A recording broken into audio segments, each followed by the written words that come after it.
یہاں تک کہ ہمارے لیے زمین سے کوئی چشمہ بہا دو، تمہارے لیے کھجوریں اور انگوروں کا کوئی باغ ہو اور پھر ان کے درمیان نہریں جاری کر دو، ہم پھر ایمان لائیں گے۔ یا تم ہم پر آسمان ٹکڑے ٹکڑے کر کے گرا دو، پھر ہم ایمان لائیں گے۔ فرشتوں کو ہمارے سامنے لے آؤ، یا سونے کا کوئی تمہارا گھر ہو، تم آسمان پر چڑھ جاؤ، جب تک ہم پر کوئی کتاب نہ اتارو، جب ہم اسے پڑھے پھر ایمان لائیں گے۔ یعنی طرح طرح کے عجیب و غریب قسم کے سوالات کرتے۔ تو یہ 6 سوال کفار کے تھے کہ ہمارے لیے زمین سے چشمہ بہا دیں، کھجوروں اور انگوروں کے آپ باغ کے مالک ہوں جن کے درمیان نہریں بہتی ہوں، آسمان ہم پر ٹکڑے ٹکڑے کر کے گرا دیں، اللہ اور فرشتوں کو ہمارے سامنے لے آؤ، اپنی آنکھوں سے ہم دیکھیں پھر ایمان لائیں، آپ کے لیے سونے کا گھر ہو پھر ہم آپ پر ایمان لائیں، ہم پر کوئی کتاب اترے جس میں بیان ہو کہ آپ اللہ کے نبی ہیں، تو اگر ایسا کریں گے پھر ہم ایمان لائیں گے۔ اب غیر مسلموں نے جب ایسے سوالات اور غلط سلط مطالبات کیے، اس پر یہ آیت کریمہ نازل ہوئی۔ اللہ نے فرمایا ام تريدون ان تسألوا رسولکم، کیا تم یہ چاہتے ہو کہ تم اپنے رسولوں سے ویسے سوالات کرو جیسے موسیٰ سے کیے گئے؟ یعنی اے لوگو، رسول ذیشان صلی اللہ علیہ وسلم تمہاری ہدایت کے لیے تشریف لائے ہیں، کیا تم ان سے ایسے ہی سوالات کرو گے جیسے موسیٰ سے سوال کیے گئے؟ موسیٰ علیہ السلام کو یہود نے کہا تھا نا لن نؤمن لک حتی نری اللہ جہرۃ، ہم ہرگز ایمان نہیں لائیں گے جب تک خدا کو اعلانیہ طور پہ نہ دیکھ لیں۔ ایک مرتبہ یہود نے کچھ لوگوں کو بت پرستی میں دیکھا تو بولے یا موسیٰ اجعل لنا الہا کما لہم آلہۃ، کہ موسیٰ جس طرح یہ لوگ بہت سارے خداؤں کی عبادت کر رہے ہیں ایسے ہمارے لیے بھی خدا بنا دو۔ تو ان لوگوں نے بہت سارے خدا بنا رکھے تھے، وہ کہنے لگے موسیٰ ہمیں بھی ایسا خدا بنا دے۔ اب غور کیجئے کیسے بیہودہ قسم کے سوالات ہیں۔ اللہ پاک نے فرمایا کیا تم محبوب ذیشان صلی اللہ علیہ وسلم سے بھی ایسے ہی سوالات کرو گے جیسے موسیٰ سے کیے گئے؟ یاد رکھو وَمَن يَتَبَدَّلِ الْكُفْرَ بِالْإِيمَانِ فَقَدْ ضَلَّ سَوَاءَ السَّبِيلِ، اور جو ایمان کے بدلے کفر اختیار کرے تو وہ سیدھے راستے سے بھٹک گیا۔ یعنی اسلام آ گیا، قرآن نازل کیا جا رہا ہے، محبوب صلی اللہ علیہ وسلم معجزے دکھا رہے ہیں، اب 2 ہی راستے ہیں، یا تو حق کی طرف آ جاؤ، ایمان قبول کر لے بندہ، یا پھر ضدی ہو جائے کفر اختیار کر لے، 2 ہی راستے۔ فرمایا کہ جو فضول اور بے معنی مطالبات کرے وہ ایمان کی بجائے کفر کی راہ اختیار کرنے والا ہے، اور جو ایسا کرے وہ سیدھے راستے سے بھٹکنے والا ہے۔ کوئی کہے گا دعائیے یا رسول اللہ، کوئی تھام کے دامن مچل گیا ہوگا، کسی کو لے کے چلیں گے فرشتے سوئے جہنم، اور کوئی ان کا راستہ پھر پھر کے دیکھتا ہوگا۔ بروز قیامت جب فرشتے بندے کو لے کے جہنم کی طرف جا رہے ہوں گے، مڑ مڑ کے دیکھتا ہوگا میرے آقا کہاں ہے، مجھے بچا لیں آج۔ غلام ان کی عنایت سے چین میں ہوں گے، آقا کے غلام، آقا سے محبت کرنے والے چین میں ہوں گے، عدو حضور کا آفت میں مبتلا ہوگا، حضور کو نہ ماننے والا، آپ پر ایمان نہ لانے والا، آپ سے محبت نہ کرنے والا بروز قیامت آفت میں مبتلا ہوگا۔ اس آیت کریمہ سے بہت ساری باتیں سیکھنے کو ملتی ہیں۔ سب سے پہلے تو ایک سوال ذہن میں اٹھتا ہے، سوال توجہ سے سنیے گا، انشاءاللہ جواب بھی اس کا توجہ سے سنیے گا۔ ہم نے آیت کریمہ کے مختلف شان نزول سنے، پیارے آقا سے مختلف معجزات طلب کیے گئے، کسی نے کہا صفا پہاڑ کو سونے کا بنا دیں، کسی نے کہا کہ آپ کے لیے سونے کا گھر ہونا چاہیے، کسی نے کہا کہ کھجوروں کے باغات ہوں، ان میں نہریں جاری ہوں، طرح طرح کے سوالات کیے، یعنی مختلف قسم کے معجزات طلب کیے۔ اس پر اللہ پاک نے ان پر کفر کا حکم ارشاد فرمایا، اور ایسے بے تکے سوالات کرنے پر یوں فرمایا کہ یہ ایسا ہے جیسے کفر اختیار کرنا۔ اب سوال ذہن میں یہ ابھرتا ہے کہ معجزات طلب کرنا کفر کیسے ہو گیا؟ انبیاء کرام کو تو معجزات دیے ہی اس لیے جاتے ہیں تاکہ وہ معجزات دکھائیں اور اپنی نبوت کی دلیل قائم کریں۔ آپ غور فرمائیے کہ یہی محبوب ہے۔ جب ان سے عرض کی کہ چاند کو 2 ٹکڑے کر دیں، آپ نے چاند 2 ٹکڑے کر کے دکھا دیا۔ پتھروں کے بولنے کا مطالبہ ہوا تو پتھروں نے کلمہ پڑھا۔ غیب کی خبریں پوچھی گئیں، جب کفار نے اعتراض کیا کہ حضور نہیں جانتے، غیب نہیں جانتے، جب غیب کی خبریں پوچھیں گے تو حضور نے سارے غیب بتا دی، جو پوچھا کہ بتا دیا۔ ایک روایت میں ہے کہ سیدنا ابوبکر صدیق رضی اللہ عنہ، یہ بھی انہوں نے بھی معجزہ طلب کیا تھا، اور جب حضور نے ان کو اپنا معجزہ دکھایا تو یہ بھی ایمان لے آئے تھے۔ اسی طرح ایک صحابی رسول فرماتے کہ ایک مرتبہ ایک اعرابی حضور کی بارگاہ میں حاضر ہوا، اس نے کہا کہ یا رسول اللہ کوئی معجزہ دکھائیے۔ حضور نے فرمایا کہ جو سامنے درخت ہے نا، درخت یہ ایک ٹہنی ہے، اگر وہ میرے پاس آ جائے تو پھر مان لو گے۔ آپ نے اس درخت کی ٹہنی کو حکم فرمایا، وہ اکھڑی اور دوڑتی ہوئی چھوٹتی حضور کی بارگاہ میں حاضر ہو، اور جب دوبارہ واپس جانے کا حکم فرمایا تو واپس اپنی جگہ پہ اسی طرح جیسے لگی ہوئی تھی ویسے ہی لگ گئی۔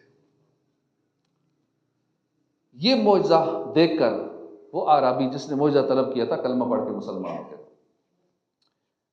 پڑھا بے زبانوں نے کلمہ تمہارا، ہے سنگ و شجر میں بھی چرچا تمہارا، بنایا تمہیں حق نے مختار و حاکم، وہ کیا ہے نہیں جس پہ قبضہ تمہارا۔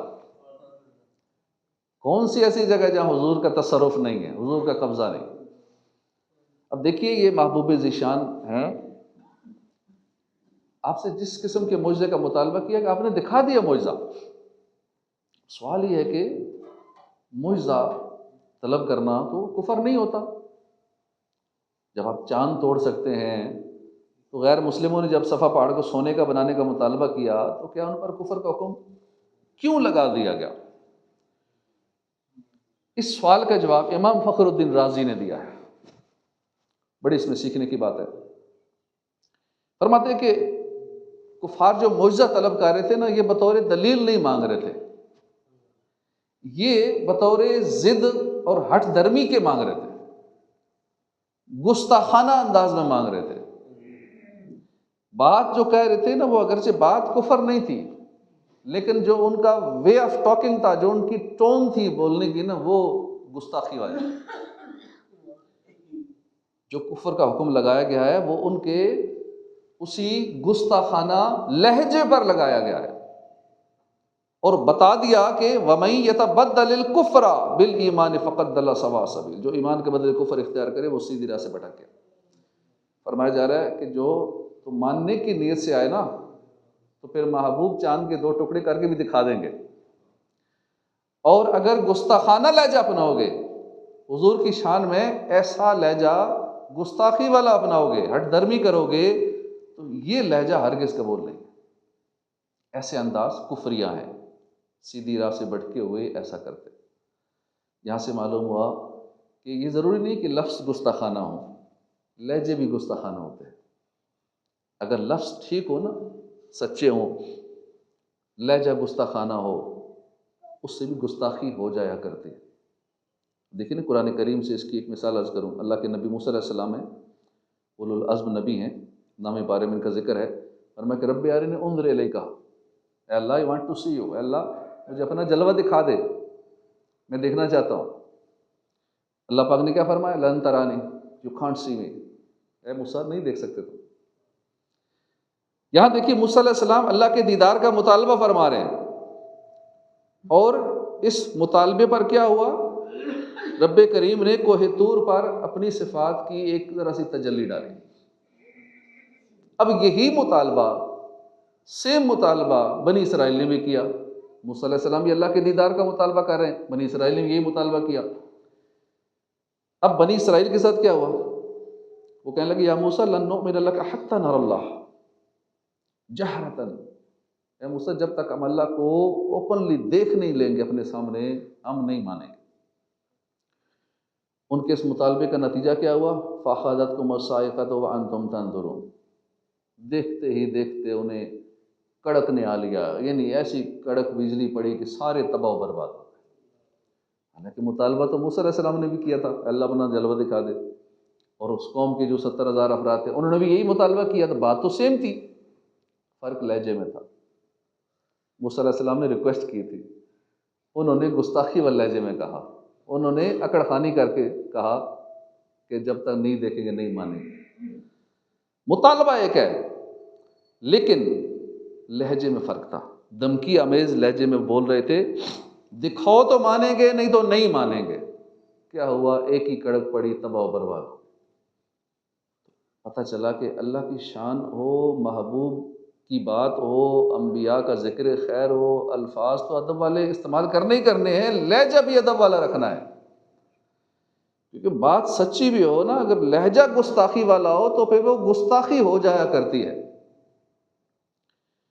اللہ پاک ہمیں انبیاء کرام، صحابہ کرام، اولیاء کرام، تمام مقدسات دینیا کا ادب کرنے کی توفیق عطا فرمائے۔ اب سورہ بقرہ کی آیت نمبر 108 سے دوسرا سبق جو ہمیں سیکھنے کو ملا وہ ہے عمل کا جذبہ۔ علم نفسیات میں ایک اس طرح بولی جاتی ہے، آرگومنٹیٹو پرسنالٹی۔ آرگومنٹ کرنے والے لوگ ہوتے ہیں نا، یہ وہ جن کی عادت ہوتی ہے کیڑے نکالنا، جھگڑالو مزاج کے لوگ، ان کو آرگومنٹیٹو پرسنالٹی کہا جاتا ہے۔ حق اور سچ بات پر جتنے مرضی دلائل دے دیں، بس انہوں نے نہیں ماننا ہوتا۔ ایسی شخصیت نے جس کے اندر یہ چیز پائی جاتی ہے، اس نے بس کیڑے نکالنے ہر بات میں، شرطیں لگاتے رہنا ہے، بات تو ٹھیک ہے، اگر یوں ہو تو مان لوں گا، اگر وہ ہو تو مان لوں گا۔ تو غیر مسلموں کی بھی یہی طبیعت تھی، پہلی بات تو مانتے نہیں تھے، پھر کہتے نہیں اگر ایسے ہو جائے مان لیں گے، اگر ہم اللہ کو خود دیکھ لیں گے تو مان لیں گے، اگر طب قرآن غیر ھذا، اس قرآن کی جگہ کوئی اور قرآن آ جائے تو مان لیں گے، یہ قرآن تو ٹھیک ہے لیکن نہیں، اس کو نہیں مانیں گے، ٹھیک بھی ہے مانیں گے نہیں، کوئی اور قرآن آ جائے پھر مانیں گے، تو او بدل ہو یا اسے تبدیل کر دیا جائے، اس کے قرآن کی جگہ کوئی نیا ہو جائے پھر مان لیں گے۔ تو یہ طرح طرح کی اس طرح کی باتیں کرتے تھے، کیسی بدبختی کی بات ہے۔ تو یہ کافروں والی بیماری ہے۔ آرگومنٹیٹو پرسنالٹی جو ہے یہ کفار کی طبیعت ایسی تھی، تو مسلمان کو ایسا نہیں ہونا چاہیے۔ اور ایسی جو طبیعت والے لوگ ہوتے ہیں نا، یہ اپنے لیے بھی مسائل کھڑے کرتے ہیں۔ سائنس کہتی ہے کہ argumentative personality is not just a habit, یہ ایک عادت سے نہیں ہے، بندہ سمجھ لے کہ نہیں میری تو یہ عادت ہی یہ ہے، تو شاید میں بڑا اچھا آدمی ہوں، میرے اندر یہ چیز پائی جاتی ہے، میں ہر بات میں کیڑے نکالتا ہوں۔ It's not a habit, it's a psychological and brain based condition ہے۔ یہ کوئی دماغی مسئلہ ہے، دماغ کا کوئی پیچ ڈھیلا ہوتا ہے، اس وجہ سے یہ مسئلہ ہوتا ہے۔ اور according to neuroscience, such people have an overactive amygdala, making them see small issues as a threat۔ یعنی نیورو سائنس کے مطابق ایسے لوگوں کا جو amygdala زیادہ ایکٹیو ہوتا ہے، جسے وہ چھوٹی سی بات کو بھی خطرہ سمجھ لیتے ہیں۔ پھر ان کا جو دماغ کا ایک حصہ ہوتا ہے جو ایموشنز کو کنٹرول کرتا ہے نا، اس کو کورٹیسول کہتے ہیں۔ پری فرنٹل کارٹیکس ہوتا ہے، پری فرنٹل کارٹیکس جو دماغ کے ایموشنز کو کنٹرول کرتا ہے۔ جب دماغ بہت ایک وسیع چیز ہے، اس کے اندر بڑے نظام کام کر رہے ہیں، تو مختلف اس کے حصے ہیں مختلف چیزوں کو کنٹرول کرنے کے لیے، تو ایموشنز کو یہ کنٹرول کرتے ہیں، یہ والا حصہ۔ تو دس پری frontal cortex which controls emotions works less effectively. وہ جو حصہ ہوتا ہے نا، وہ جو پیج وہ ڈھیلا ہوتا ہے، اس میں مسئلہ ہوتا ہے۔ ایموشنز کنٹرول کرنے والا سسٹم ان کا خراب ہوتا ہے، جس وجہ سے وہ یہ کھاتا کرتے ہیں، اس بات میں کیڑا نکالیں گے، یہ بات نہیں مانیں گے، وہ نہیں مانیں گے۔ اور میڈیکل ریسرچ کہتی ہے کہ ان کے اندر کارٹیسول لیول جو ہوتا ہے نا وہ ہائی ہوتا ہے، وہ ان کی اریٹیبلٹی اور جو غصہ ہے نا وہ بڑھاتا رہتا ہے ایسے لوگوں کے اندر۔ پھر کچھ لوگوں میں جو وہ ٹیسٹوسٹیرون بھی زیادہ ہوتا ہے، وہ پھر کیا کرتے ہیں، ایسے لوگ بحث کرتے ہیں، اپنی بات منوانے کی کوشش کرتے ہیں، میں جو کہہ رہا ہوں یہ ٹھیک ہے، بحث مباحثہ کریں گے۔ Some also have higher testosterone which increases dominance and argument seeking behavior۔ ایسا ان کے اندر ہو جاتا ہے۔ تو جو بھی اس طرح کے لوگ ہوتے ہیں وہ مسئلہ ان کا نفسیاتی ہوتا ہے، سائیکالوجیکل پرابلم ہوتا ہے، اور خصوصاً ان کو بچپن میں نگلیکٹ کیا جاتا ہے، ان کو گھر میں زیادہ اہمیت نہیں دی جاتی، وہ بچے بھی بڑے ہو کے اسی طرح کے بن جاتے ہیں۔ تو وہ ان کے گھریلو کو مسئلہ ہوتا ہے. یعنی یہ سارے پرابلم جو ہوتے ہیں یہ آرگومنٹیٹو پرسنالٹی کے اندر یہ چیزیں پائی جاتی ہیں. تو جو بندہ ایسا ہے وہ اس بات کو خوبی نہ سمجھے. ایک تو یہ کفار والا عمل ہے، اور دوسرا یہ بڑا ڈینجرس ہے ہیلتھ کے لیے. اس بندے کو اپنا علاج کرانا چاہیے. اور سائنس کی بات ثابت کرتی ہے کہ جو اس طرح کے بندے ہوتے ہیں ان کے اندر ہارٹ ڈیزیز کا رسک بڑھ جاتا ہے. ہارٹ اٹیکس ایسوں کے اندر زیادہ ہونے کا چانس ہوتا ہے. اور پھر مزید اس کا نقصان کیا ہے کہ ان کے اندر ایسیڈیٹی، معدے کی تیزابیت بڑھ جائے گی. ایسے لوگوں کے اندر پور سلیپ ہوگی، اچھی نیند ان کو نہیں آئے گی.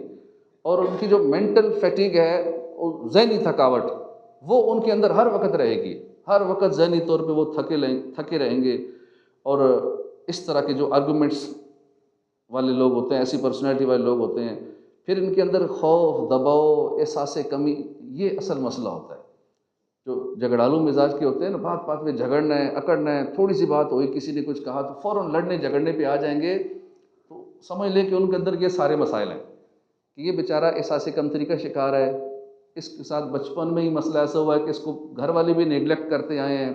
یہ بندہ معاشرے میں بھی نیگلیکٹ ہوتا، نظر انداز ہوتا آیا ہے، جس وجہ سے یہ بندہ ایسی حرکتیں کر رہا ہے، بات بات پہ لڑ رہا ہے، کسی کی بات مان نہیں رہا، آرگیومنٹس دے رہا ہے، بحث تکرار کرنے کی کوشش کر رہا ہے. تو ایسے بندے کو چھوڑ دے، نیگلیکٹ کر دے. اس کا مسئلہ ہی بس کچھ ہے، دماغی پرابلم ہے. اور یہ اس بندے کو کچھ ہمدردی کی ضرورت ہے، کچھ اچھے میٹھے بول بولنے کی ضرورت ہے. تو اللہ پاک ایسے لوگوں سے ہمیں بچائے جو اس طرح کی، یہ کفار والی کوالٹی ہے. نہ ماننا، بس اچھی بات کو بتاتا رہے، بس نہیں ماننا. اللہ پاک نے فرمایا کہ ام تريدون ان تسألوا رسولکم کما سئل موسیٰ من قبل. کیا تم یہ چاہتے ہو کہ تم اپنے رسول سے ویسے ہی سوال کرو جیسے موسیٰ سے کیے گئے؟ تو سمجھایا جا رہا ہے کہ اللہ پاک نے جو یہ آیت اتاری ہے، فرمایا کہ عمل کرنے والے بنو. اب ہٹ دھرمی کر کے ایسے مطالبے نہ کرو چوں چرا کے بغیر، بس مان لو، عمل کرو. اللہ اور اس کے رسول نے جو حکم فرما دیا، اب اس پہ بحث مباحثے نہ کرو، بس عمل کرو. یہ سبق ہم نے سیکھنا ہے. جب یہ حکم دیا جائے نا، اس میں شرطیں نہ لگائیں، یوں ہوتا تو پھر مان لوں گا، یوں ہو تو مان لوں گا. ایسا نہیں کرنا چاہیے. جو حکم دیا گیا ہے، جو شریعت نے فرما دیا، اس پہ عمل کرنا ہے. اب صحابہ کرام کا کیسا جذبہ ہوتا تھا. پہلے شراب حرام نہیں ہوتی تھی، تو جب شراب حرام ہونے کا قرآن پاک میں حکم آ گیا، یا ایھا الذین آمنوا انما الخمر والمیسر والانصاب والازلام رجس من عمل الشیطان فاجتنبوہ لعلکم تفلحون. جب یہ آیت اتر گئی، شراب حرام ہو گئی، اب کیا ہوا کہ ایک گلی میں اعلان کرنے والا اعلان کر رہا ہے، ایک گھر میں سارے لوگ صحابہ کرام جمع ہیں، شراب کے جام چل رہے ہیں.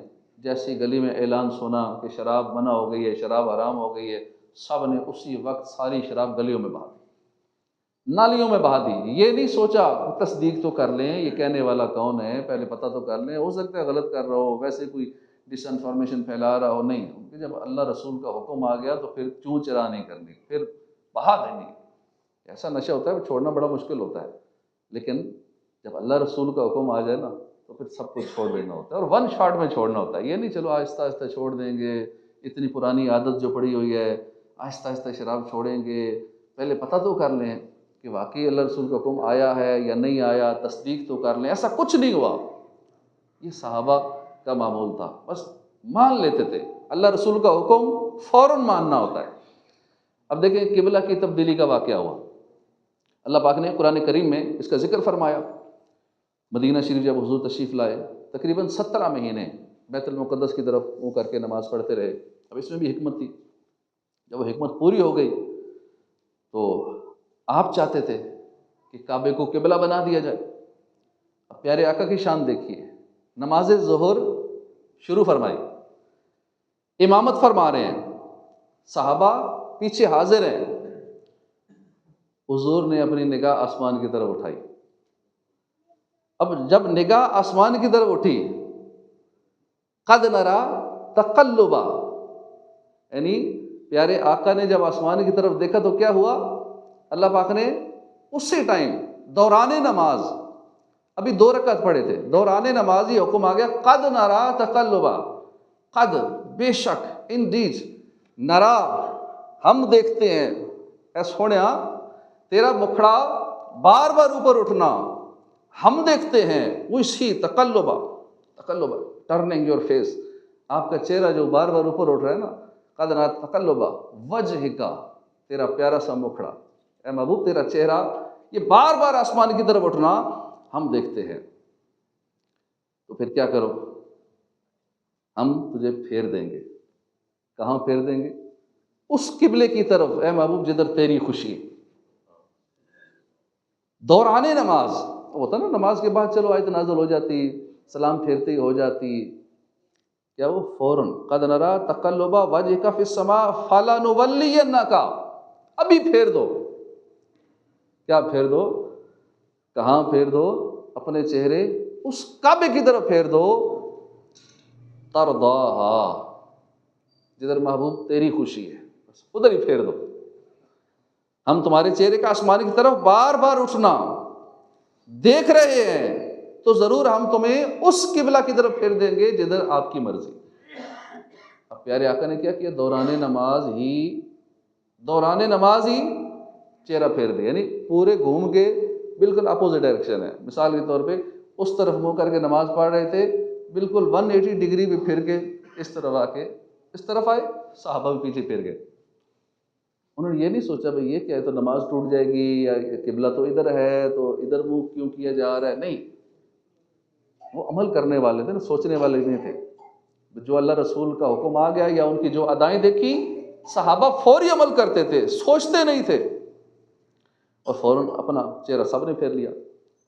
حالت نماز ہی میں اللہ پاک نے اپنے محبوب کی مرضی کو پورا کر دیا۔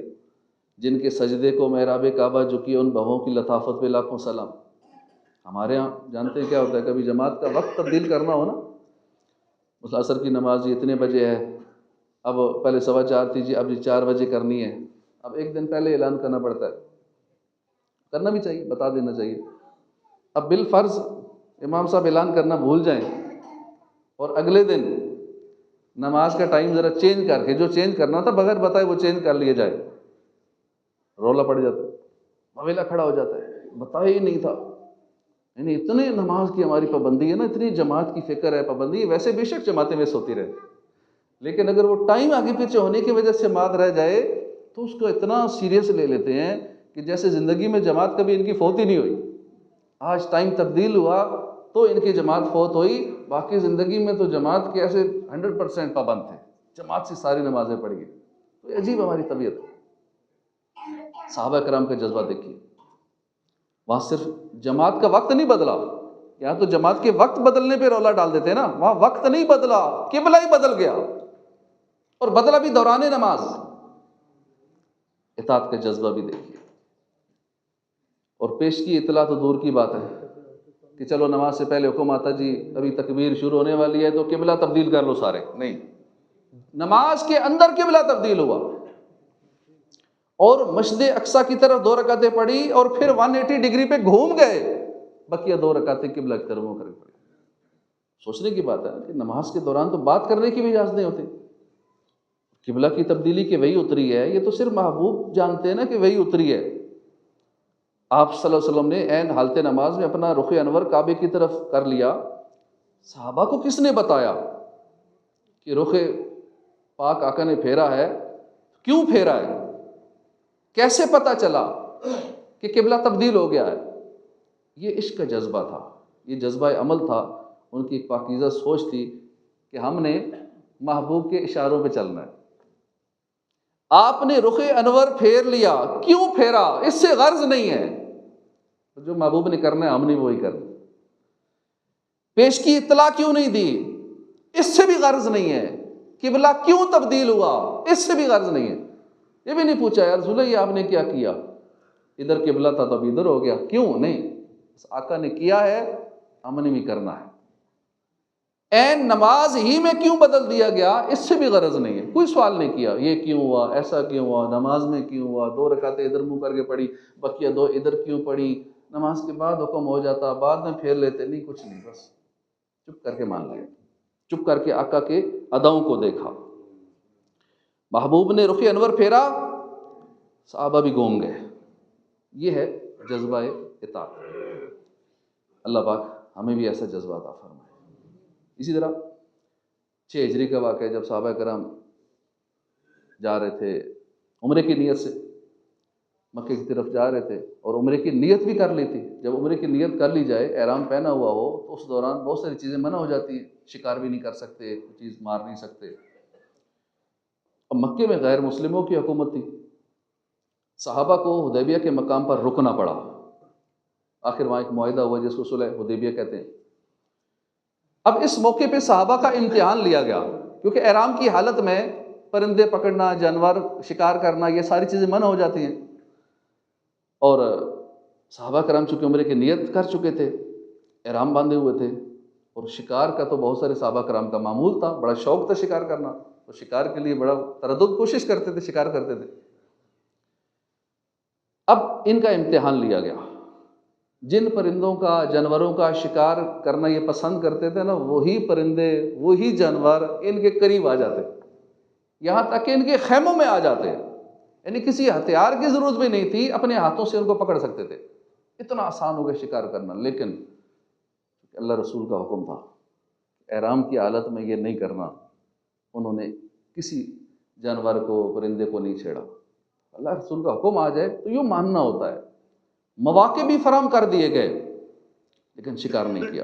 غور کیجیے نا، بندے جس کام کا شوق ہو، اس کے معمولات میں وہ چیز شامل ہو، اور اس کام سے اس کو منع کر دیا جائے، اور ساتھ ہی اسباب بھی پیدا کر دیے جائیں، کتنا مشکل ہو جاتا ہے. ہمارے یہاں لوگ ڈاکٹر کے منع کر دینے کے باوجود برگر کھاتے ہیں، پیزے کھاتے ہیں، سگریٹ، چائے، کافی نہیں چھوڑتے. اگر صحابہ کرام کی اطاعت دیکھیے، فرما برداری دیکھیے، کیسے کامل ایمان والے تھے کہ جانوروں کا شکار کرنا تو بڑے دور کی بات ہے. صحابہ نے ان جانوروں کو آنکھ بھر کے دیکھا بھی نہیں ہے کہ ہمارے قریب فلاں جانور ہے. اس طرح امتحان میں کامیاب ہوئے. تو یہ ہے جذبہ اطاعت.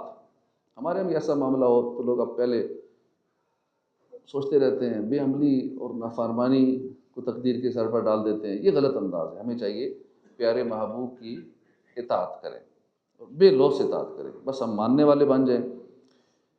حضرت عائشہ صدیقہ رضی اللہ عنہ سے روایت ہے، ایک دن پیارے آقا نے فرمایا کہ کیا تم جانتے ہو کہ قیامت کے دن عرش الہی کے سائے کی طرف جلدی بڑھنے والا کون ہوگا؟ صحابہ نے عرض کی کہ اللہ رسول بہتر جانتے ہیں. فرمایا کہ وہ لوگ کہ جب حق دیے جائیں فوراً قبول کر لیں. یعنی جیسے ان کو کوئی اچھی بات پتہ چلے فوراً اس پہ عمل کر لیں، چون چرا نہ کریں. یہ لوگ جلدی عرش کے سائے میں چلے جائیں گے. اس کا ایک معنی یہ ہے کہ وہ لوگ کہ جب انہیں کوئی حق بات پہنچائی جائے فوراً اسے قبول کر لیں، قبول بھی کریں، اور وہ حق بات سنانے والے کا احسان مانیں، شکریہ ادا کریں اس کا کہ تم نے ہمیں اچھی بات بتائی، تم نے ہمیں نیکی کی دعوت دی، تمہارا شکریہ. اس کو اپنا محسن سمجھیں. اللہ پاک ہمیں بھی ایسے ہی بنائے کہ ہم حق بات کو سنیں اور پھر اس حق بات کو فوراً پھر ہم قبول کر بھی لیا کریں. اللہ رسول کی اطاعت کا جذبہ ہمارے اندر ہونا چاہیے. دنیا میں بھی فائدہ ہوگا، آخرت میں بھی فائدہ ہوگا. اللہ اور اس رسول کے ماننے والے کے اندر جو ہے نا، وہ ایک انر پیس، اندر کا سکون اس کے اندر پیدا ہو جاتا ہے، سیٹسفیکشن آ جاتی ہے. اور جو بندہ اطاعت کرتا ہے، مثلا نماز پڑھتا ہے، عبادت کرتا ہے، تلاوت کرتا ہے، نیک اعمال کرتا ہے، تو اس کے اندر خوشی دینے والی جو کیمیکلز ہیں نا، ڈوپامین ہے، سیروٹونین ہے، یہ اس کے اندر پیدا ہو جاتے ہیں. جو ریلیجیس اوبیڈینس جو ہے نا، وہ سٹریس کو ریلیز کرتا ہے. ایسے ہارمون جو سٹریس پیدا کرتے ہیں نا، وہ ختم ہوتے ہیں. اسی طرح جو آدمی نیک ہوتے ہیں، عبادت گزار ہوتے ہیں، ان کے اندر یہ بلڈ پریشر کا مسئلہ، دل کی دھڑکن آگے پیچھے ہو جانا، پھر امیون سسٹم اس کا یہ سیٹ رہتا ہے. یہ ساری چیزیں ان کی سیٹ رہتی ہیں. لیکن جب بندہ دین سے دور ہوتا ہے تو پھر ٹینشنوں میں ہی رہتا ہے، وہ پھر پریشانیوں میں ہی رہتا ہے. اس کا واحد حل یہی ہے کہ ہم اللہ رسول کی مانیں، اپنی زندگی اللہ اس کے رسول کے احکامات کے مطابق گزاریں. مدینے کی محبت دل میں ہوگی، وہ انجوائے کرتے ہوئے خوشی سے زندگی گزرے گی. ورنہ کیا ہوگا کہ بھاگتے رہیں گے دنیا کے پیچھے. دنیا تو پھر قسمت سے ہی ملتی ہے، ادھر سے آخرت سے بھی جائیں گے، دنیا سے بھی ہاتھ دھو بیٹھیں گے. اللہ پاک ہمیں عمل کی توفیق عطا فرمائے. آمین بجاہ النبی الامین صلی اللہ علیہ وسلم.